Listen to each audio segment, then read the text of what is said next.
День добрый. Продолжим выбранный формат фотографии и комментарии. На этот раз я сделал для вас подборку фотографий подготовки площадки и начала строительства нового безопасного конфайнмента. Это будет две части. В первой части именно подготовка и начало строительства. Вторую часть уже сам монтаж нового безопасного конфайнмента и надвижка.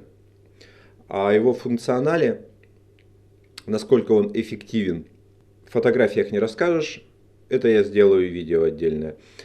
Ну а до этого, естественно, можете посмотреть очень грамотный комментарий по арке от моего отца Валентина Купного.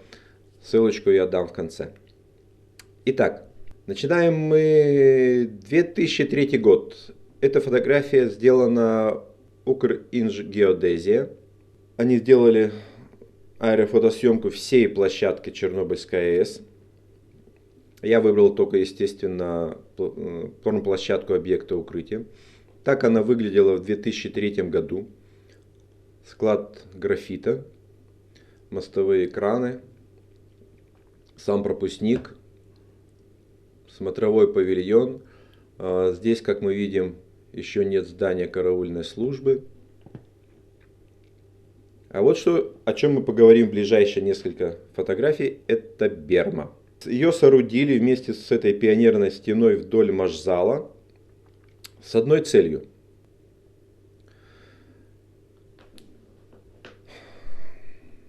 На построенную 86 год, фотографию 86 года, эта площадка готовилась и строилась для кранов Демаг. Именно для одного крана Демаг, который сюда заезжал и маневрировал вот на этой площадке, мог спокойно маневрировать. Вот схема, которая может многим пригодиться и будет очень показательна. Тут оси указаны, ряды А, Б. Это у нас машзал, это аэраторная этажерка, укрытие, каскадные стены, малый контрфорс. Это большая контрфорсная западная стена, южные клюшки, северные клюшки. В общем, тут можно изучать ее достаточно долго, смотреть на размеры, отметки, которые указаны. 7-я, 6-я отметка — это над нулевым уровнем, который был изначально.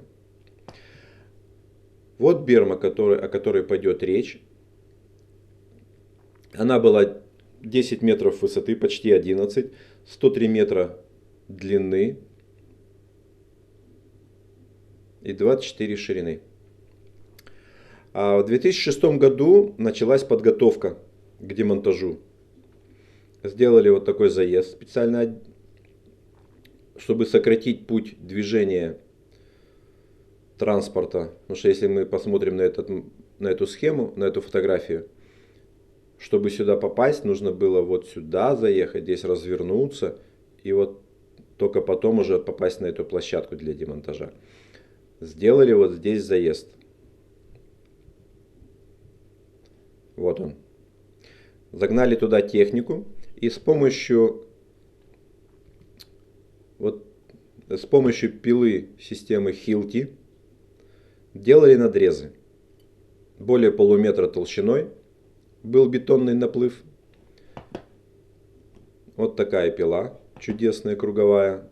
Достаточно сложная техника в установке, в эксплуатации.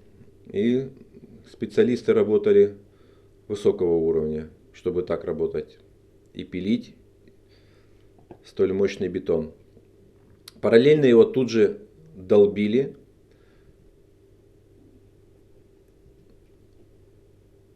Вот такими отбойными молотками. Кабинки оббиты свинцом. Ну, так, на всякий случай. Свинцовое ограждение. Это у нас уже 2007 год.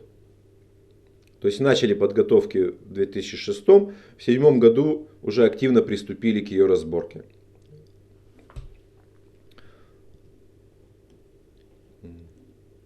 Внутри берма была заполнена щебнем. Никаких радиоактивных отходов в ней не было.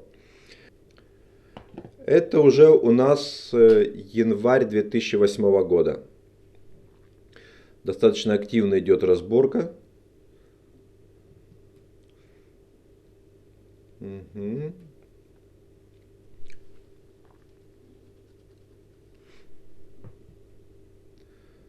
Это уже где-то март 2008 года.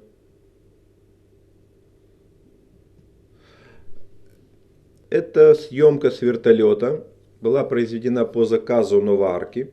Напомню, что в сентябре 2007 года был заключен контракт, и примерно через год, весной 2008 года, Новаарка заказала облет площадки и аэросъемку. Здесь мы видим, добавились элементы стабилизационных конструкций, которые как раз к тому времени сдали в эксплуатацию. Вот такую раму положили на южные клюшки, чтобы они не разъезжались. Желтенькие полосочки — это пути следования персонала под южные клюшки. Потому что там еще в стабилизационных мероприятиях было усиление балки Мамонт, которая как раз таки вот здесь пролегает внутри. И восточную ее опору усиливали. Ну и это крыша башен стабилизации балок B1, B2. На эти опоры была перенесена нагрузка балок B1, B2 и трубного наката. Ну а вот наша берма, которую практически уже разобрали, в мае того же 2008 года она выглядела уже вот так. То есть площадка практически чистая. Зачем ее убирали? По плану строительства нового безопасного конфайнмента здесь должны быть расположены южные пути надвижки арки. Поэтому ее необходимо было убрать. А вот это, я вам сейчас покажу покрупнее, что это интересно тем, кто интересуется 1986 годом. Это свинцовый домик, который летал над объектом укрытия, прицепленным к крану, не на вертолете, а к крану, для осмотра разрушений, для контроля монтажа, который проводили, строя объект укрытия. Еще один привет из 1986 года. Бетонный такой домик, кубик, освинцованное стекло, вставленное, обшит свинцом. По всей видимости, там или переодевались, или решали какие-то организационные вопросы в 1986 году. Ну а это поклонникам Константина Чечерова, так сказать, его привет из прошлого. Его вагончик МНТЦ, когда он работал в МНТЦ, это где-то середина 90-х. Поэтому вагончик, собственно, и не обшит свинцом. Тогда уже обстановка была совершенно иная, чем 86-87 год. Склад графита, о котором я рассказывал раньше. А это, собственно, упаковки с графитом 1984 года со знаком качества. То есть качественный, чистый графит. Ну вот, собственно, и сам графит в этих упаковках. Вот так выглядела площадка в марте 2009 года. К тому времени уже начали рыть котлованы под фундаменты надвижки. Северные и южные.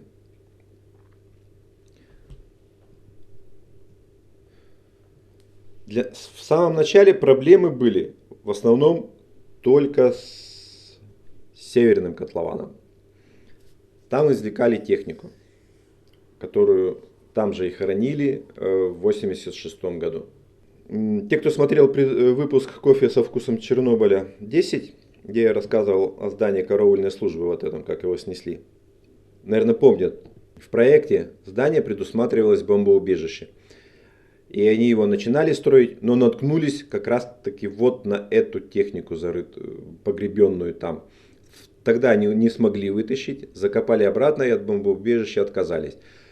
А вот весной 2009 года эту технику вновь откопали и извлекли.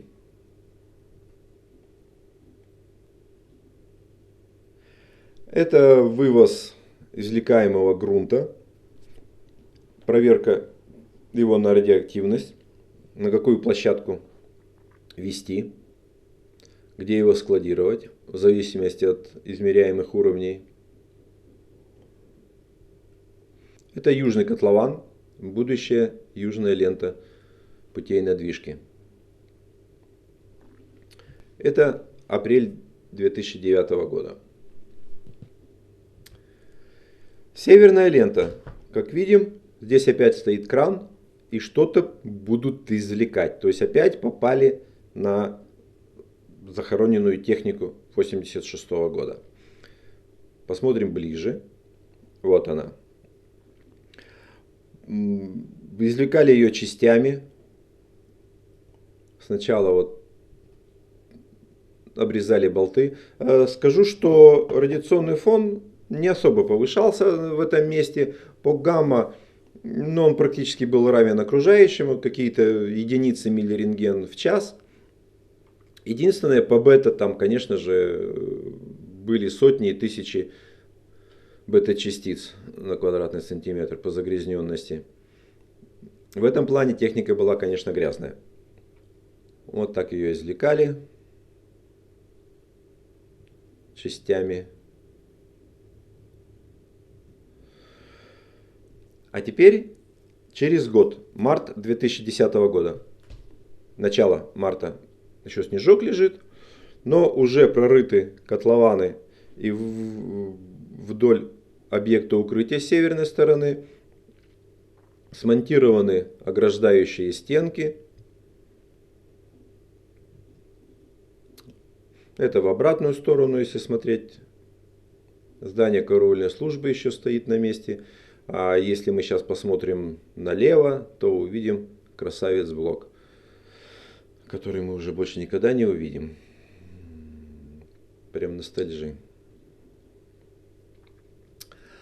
Это южная лента. Здесь продолжают монтировать ограждающие стены. Вот это пионерная стена, которую воздвигали в 1986 году. А здесь примерно была берма, которая была демонтирована за 2 года.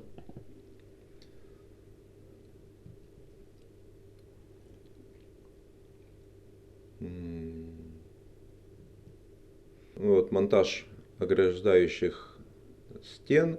А вот этот синий бокс, это бокс дезактивации автотранспорта, который выезжает с площадки за территорию промплощадки объекта укрытия. То есть он там специально проходит дозиметрический контроль и в случае необходимости его там моют.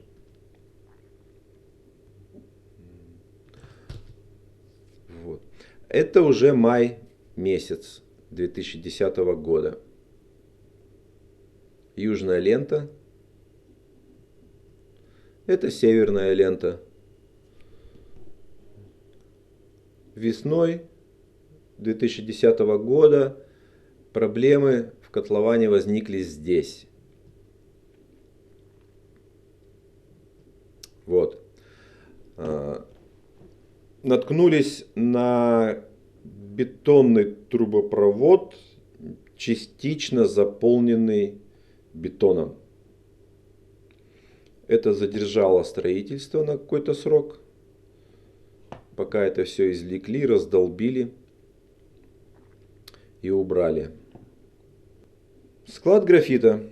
Его полностью не сносили. Его убрали где-то половину, та, которая мешала строительству монтажной площадки под НБК. Летом же 2010 года началась разборка санпропускника и технологического цеха, который был за ним. В мае месяце провели испытания забивных свай. В 10-м выпуске «Кофе со вкусом Чернобыля» я рассказывал об этом. Вот так выглядит свая, которую забивали с мембраной. Вот зона забивки первых экспериментальных свай. Напротив здания караульной службы. Видимо, не случайно выбрали эту зону, чтобы проверить, насколько выстоит здание караульной службы или нет. Это было в мае, забивали. Вот так выглядела площадка уже летом 2010 года. И тут идет подготовка к забивке свай, первых свай для проверки устойчивости здания караульной службы, выстоит оно или нет. Не выстояло. Тем временем рядом сносили сам пропускник. Очень активно, быстро и, надо сказать, качественно. Вот это вот очень интересный агрегат с захватом такой. Сейчас покажу его в действии. Зрелище очень впечатляющее. У него специальное приспособление для пылеподавления. Местного пылеподавления, чтобы не разносить пыль. Когда он что-то цеплял, включались под давлением, распылялся воздух струями. Со стороны это выглядело очень красиво. Можно даже сказать, напоминал некого дракона, который с шипением что-то хватал и уносил. Вот так разбирали санпропускник. Это фотография осень 2010 года. В августе забили вот эти сваи на глубину от 14 до 24 метров. С тем, чтобы посмотреть, как будет вести себя здание караульной службы, которое уже начало трещать. Облицовочку, видите, сняли, чтобы было лучше видно трещины. С сентября по декабрь научно-исследовательский институт строительных конструкций отслеживал трещины. Вот мы прекрасно видим, как здание потрескалось в фундаменте, здоровые трещины. Ну и в конце концов его снесли. В январе 2011 года был вынесен вердикт, что здание находится в аварийном состоянии.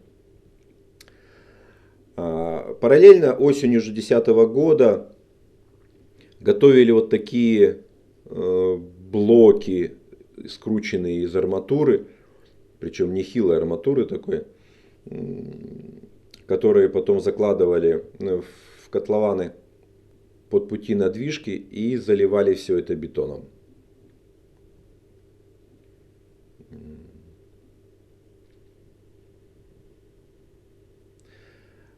Это начало 2012 года, май, если быть точнее. Начался монтаж первых секций будущей арки. Весной, с начала 2012 года начали приходить металлоконструкции вот эти из Италии. Можно сказать, что скелет арки итальянский. В следующем выпуске я расскажу вам про 2011 год. Там возникли серьезные проблемы на южном котловане путей надвижки. Какие именно проблемы возникли, я вам покажу и расскажу. Кроме того, в 2013 году демонтировали вентиляционную трубу, символ объекта укрытия. В 2013 же году, если мы помним, было обрушение кровли машзала. Об этом всем и о том, как строилась арка, какие были сложности с крановым хозяйством. По сути дела, без кранового хозяйства, без системы основных кранов, это обыкновенный блестящий зонтик от дождя. Ну а пока все. Будем жить.